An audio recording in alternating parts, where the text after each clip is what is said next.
Hello and welcome. In this lecture, we are going to talk about equations of motion.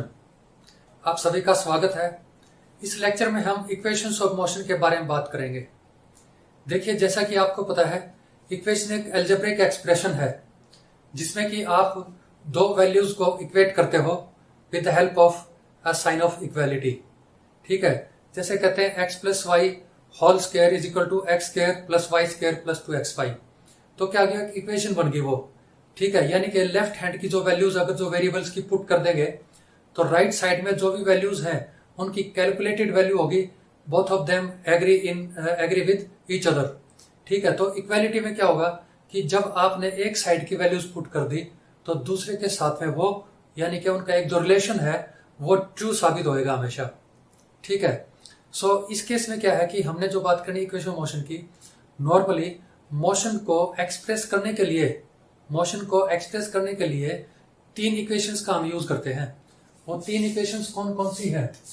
First equation जो है वो है v is equal to u plus a t. v is equal to u plus a t, right? v is equal to u plus a t. तो second equation है वो है s is equal to u t plus half a t square. और जो third equation है वो है v square is equal to u square plus 2as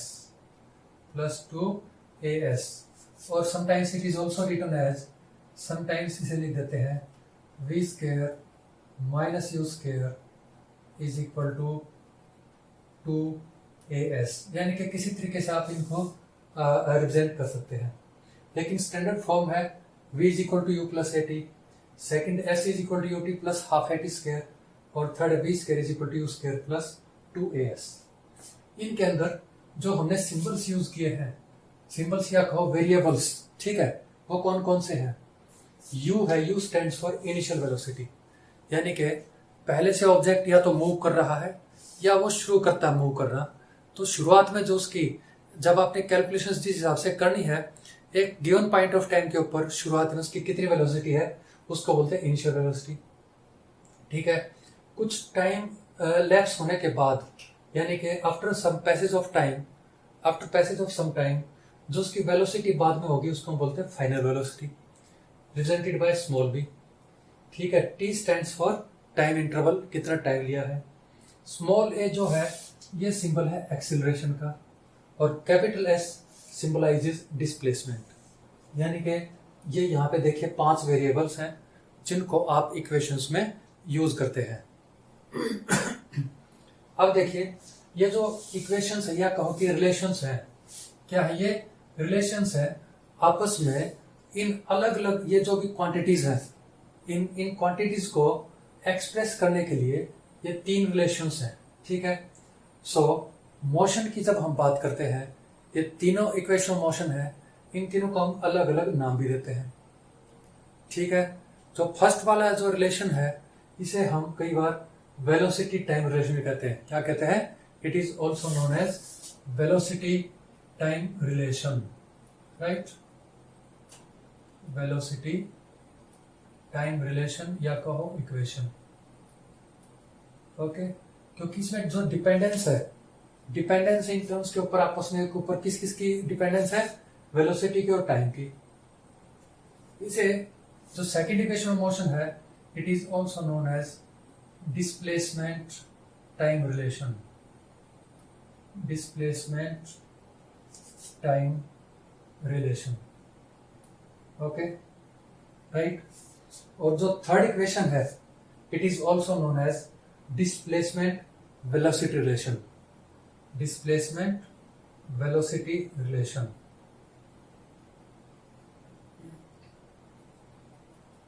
और उल्टा भी बोल सकते हो, वेलोसिटी डिस्प्लेसमेंट रिलेशन। यानी कि ये वेलोसिटी की और डिस्प्लेसमेंट की आपस में क्या डिपेंडेंस है, ठीक है, उसको एक्सप्रेस करने के लिए थर्ड इक्वेशन ऑफ मोशन की बात करते हैं, राइट? यहाँ पे देखिए ये जो है v is equal to u plus a t, यानी कि final velocity can be calculated if you know the initial velocity and time granted time after giving some acceleration. ठीक है, या यानी कि 4 टर्म्स हैं, इनमें से कोई भी 3 टर्म का आपको पता है तो आप फोर्थ टर्म को फाइंड आउट कर सकते हैं। इसी तरीके यहाँ पे देखिए एस यू टी और a, again you have 4 terms, right. इनसे कोई भी 3 टर्म्स का आपको पता है, फोर्थ टर्म फाइंड आउट कर लेंगे। और यहाँ पे भी u v a और s चारों टर्म्स है, यानी कि आउट ऑफ दीज 5 वेरिएबल्स, हर इन तीनों में से हर इक्वेशन में चार वेरिएबल्स मेंशन कर रखे हैं, 5वां वेरिएबल को कोई बात नहीं है। कई बार क्या करना पड़ता है कि आपको u g वाली इक्वेशन करनी है, लेकिन उसके पहले कुछ और कैलकुलेट करने के लिए you may have to utilize this equation. ठीक है, और ये जो इक्वेशंस हैं, तीनों इक्वेशंस हैं, इनका आप यूज करेंगे बहुत ज्यादा न्यूमेरिकल प्रॉब्लम्स को सॉल्व करने में, कैलकुलेशंस करने के लिए। ठीक है, अब जो है इनके बारे में बात करते हैं थोड़ी सी, इनकी डेरिवेशन की। इन इक्वेशंस को 3 तरीके से डेराइव कर सकते हैं। ठीक है, डेरिवेशन जो है इन इक्वेशंस की 3 तरीके से कर सकते हैं। वो 3 मेथड्स कौन कौन से हैं? डेरिवेशन के मेथड्स हैं, आप फॉलो कर सकते हो इनको डिराइव करने के लिए मैथमेटिकली। तो 3 कौन कौन से हैं? एक मेथड है algebraic, first method is algebraic method, okay. Second is graphical method, second method that you have to follow is graphical method. और जो थर्ड मेथड है उसे हम बोलते हैं calculus method, calculus method, okay. अब जो कैलकुलस मेथड है it is followed in higher classes, right. या कहो कि 11th क्लास ऑनवर्ड्स, और उसके बाद आपका इंजीनियरिंग में या बीएससी एमएससी जो पढ़ते हो उनमें आप फॉलो करते हो कैलकुलस मेथड को। यहाँ पे हम जो डिस्कशन रखेंगे उसको सीमित रखेंगे एल्जेब्रिक मेथड से और साथ में ग्राफिकल मेथड से। हालांकि जो एक 9th क्लास में जो है उसमें ग्राफिकल मेथड सिलेबस में है बोर्ड के अनुसार। ठीक है, according to the board the method to be followed for derivation is graphical method, but we have to also learn to derive them through algebraic method. ठीक है, तो वो क्यों करना है? क्योंकि जितने भी कैलकुलेशंस हैं उनके अंदर आपने कंसिडरेशन वेरिएबल्स की लेनी है। ठीक है, और वहां पे जो आप फॉलो करोगे मेथड, वो सारा का सारा एल्जेब्रिक मेथड फॉलो करने से it becomes easier for you to manipulate this variables and terms, right. So हम अब इनकी करते हैं डेरिवेशन शुरू। इस लेक्चर में हम सिर्फ फर्स्ट इक्वेशन के बारे में बात करेंगे, सेकंड और थर्ड जो इक्वेशंस हैं इनकी डेरिवेशन हम नेक्स्ट लेक्चर में करेंगे। ठीक है, सो अब देखिए कैसे करते हैं। बड़ा आसान काम है, कंफ्यूजन में बिल्कुल भी आने की आवश्यकता नहीं है। You don't have to like get confuse. Normally क्या है कि बच्चे इनकी डेरिवेशन से बड़ा डरते हैं, ठीक है, लेकिन बहुत ही सिंपल डेरिवेशन है। आपको क्या करना है, एक प्लेन लॉजिक लगाना है और 1-2 फॉर्मूले हैं उनको ठीक से आपने यूटिलाइज करना है। ठीक है, देखिए जो इसकी फर्स्ट इक्वेशन है, ठीक है, फर्स्ट इक्वेशन हम डिराइव करेंगे उस एल्जेब्रिक मेथड से।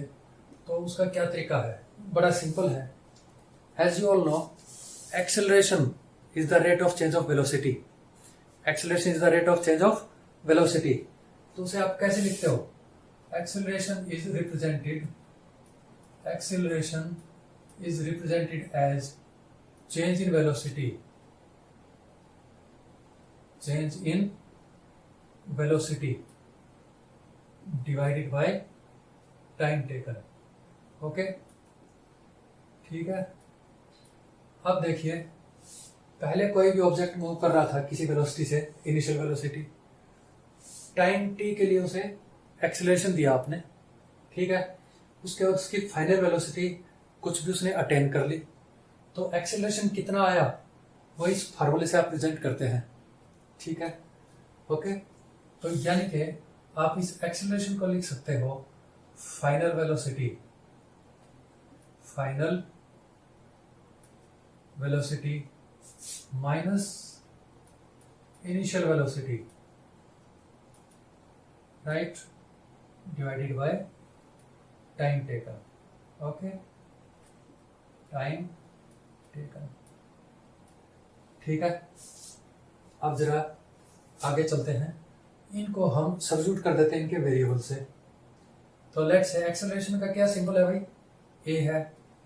तो a is equal to final velocity v minus initial velocity u divided by time taken t.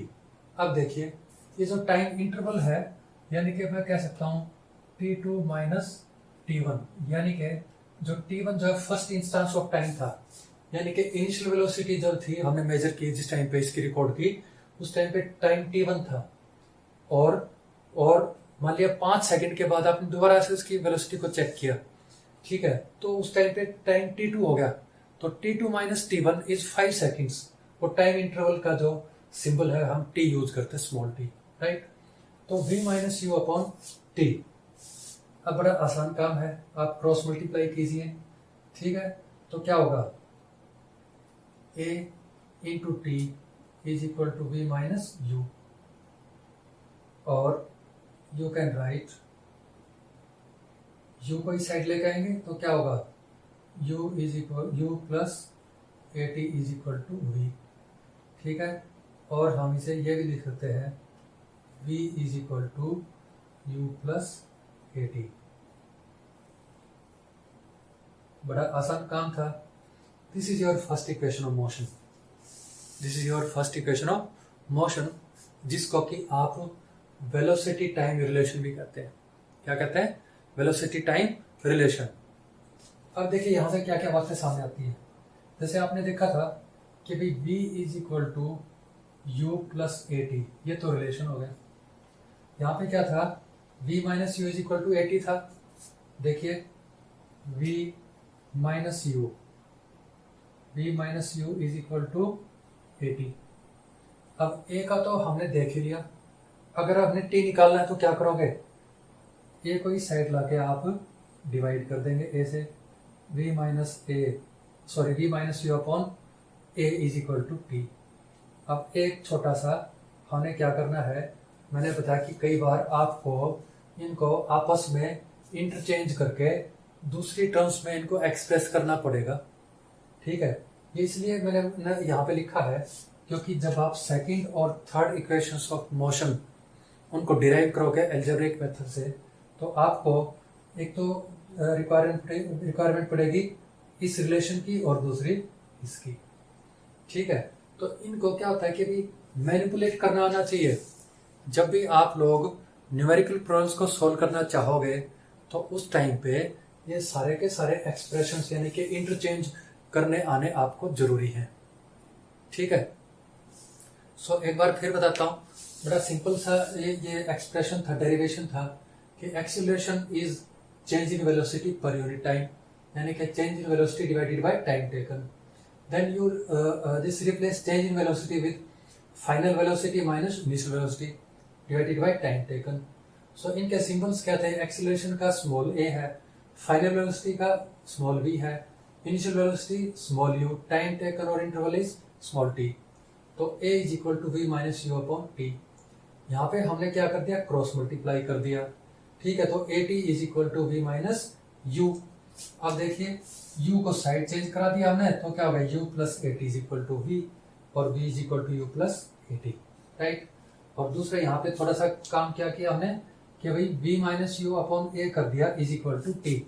खाली कैलकुलेशंस को सिंप्लीफाई करने के लिए हमने ये थोड़ा सा इंटरचेंज किया है सिस्टम को.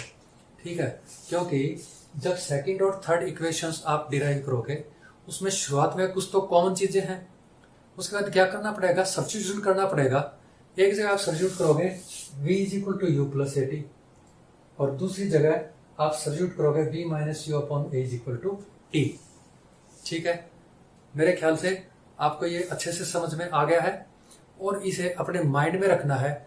ये रिलेशन को स्पेसिफिकली, ये रिलेशन तो है ही, और इसको इंटरचेंज आप कैसे करोगे मैंने बताया. जैसे कि सेकंड इक्वेशन थर्ड इक्वेशन में उन दोनों को जब डिराइव करोगे तो इनकी वैल्यूज को आपको सब्स्टिट्यूट करना है और सब्स्टिट्यूट करने के बाद सिंप्लीफाई करना है आगे।